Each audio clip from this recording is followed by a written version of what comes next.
नमस्कार साथियों। पीछे तक आवाज आ रही है मेरी? आवाज आ रही है?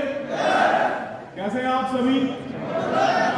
जबरदस्त या जबरदस्ती? आज हम नहीं कह सकते कि जबरदस्ती है, क्योंकि आज हमारे बीच ऐसे ऐसे फाइटर्स मौजूद हैं जो कि लखनऊ से बस करके आए हैं। कल शाम लगभग वो 5 बजे चले और आज सुबह लगभग वो 7-8 बजे इस हॉल में पहुंच चुके थे। हमारे पास कुछ फाइटर्स बिहार तक से आए हैं। हमारे पास कुछ फाइटर्स ऊपर पहाड़ उत्तरकाशी से, चमोली से, यहां तक कि हमारे साथ गुजरात से भी कुछ फाइटर्स आए हैं। तो मैं ये नहीं कहूंगा कि जबरदस्ती है। दोस्तों, मेरा नाम राजीव है और लगभग अब से 3 साल पहले मैंने इस जर्नी की शुरुआत करी थी। कितने साथी ऐसे हैं जो मुझे पहले से जानते हैं? हाथ खड़ा करेंगे। लगभग आधे लोग हैं, आधे अभी नए हैं, आधे नए गेस्ट हमारे आए हैं। तो मैं आपको बताना चाहूंगा दोस्त, मेरा नाम राजीव है, रुड़की से बिलोंग करता हूं और आज से 3 साल पहले मुझे WPL देखने का मौका मिला था और आप आज 600 रुपए के टिकट से आए।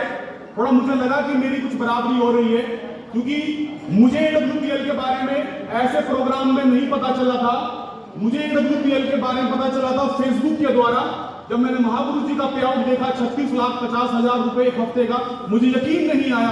मैंने महागुरु जी को कॉल करी कि क्या महागुरु जी एक हफ्ते में 36,50,000 आ सकते हैं? उन्होंने कहा भाई मैं बैंक स्टेटमेंट दिखा सकता हूं, भेज सकता हूं। मैंने कहा सर मुझे आपसे मिलना है। सर ने बोला कि मैं अभी बाहर हूं, दिल्ली में रहता हूं, आप दिल्ली आना 6-7 दिन के बाद। मैंने कहा नहीं सर मुझे अभी आना है। उस समय कुछ ऐसी हालत थी कि मेरे लिए एक घंटा मेरे लिए एक जन्म के बराबर था। लगभग रोज 7 से 8 ऐसे लोग जो कर्जदार मैं जिनका था, 7 से 8 लोग रोज मेरे घर के बाहर आया करते थे।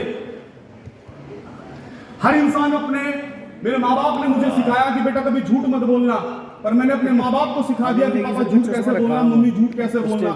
यहाँ तक कि अपने वंश को यानी कि अपने बच्चों को मैंने सिखा दिया कि कभी आप झूठ मत, ये बताया कि आपको झूठ नहीं बोलना है। लेकिन आज आपके पिता ऐसे संकट में है कि आपको झूठ बोलना पड़ेगा।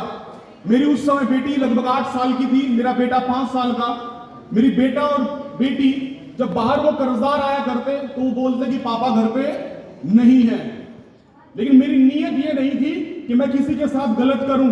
केवल मैं भगवान से वो समय मांग रहा था कि भगवान वो समय मुझे दे दे, वो सांसें मुझे दे दे, वो मौका मुझे दे दे कि ऐसा मेरे घर के साथ कभी ना हो। मैं जब दुनिया से जाऊं तो मेरे बच्चों को कोई रोक के ये ना कहे कि तेरे पिता के पास इतना कुछ रह गया हमारा और वो ऐसे ही चले गया।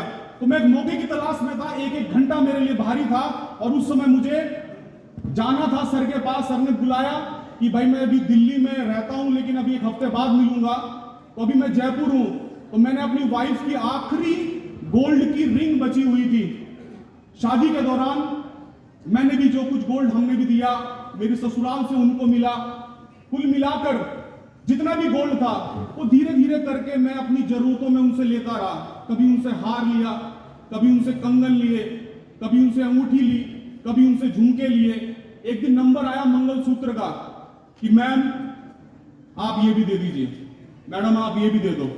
उन्होंने कहा कि ये मंगलसूत्र तो कम से कम छोड़ दो, ये तो सुहाग की निशानी है।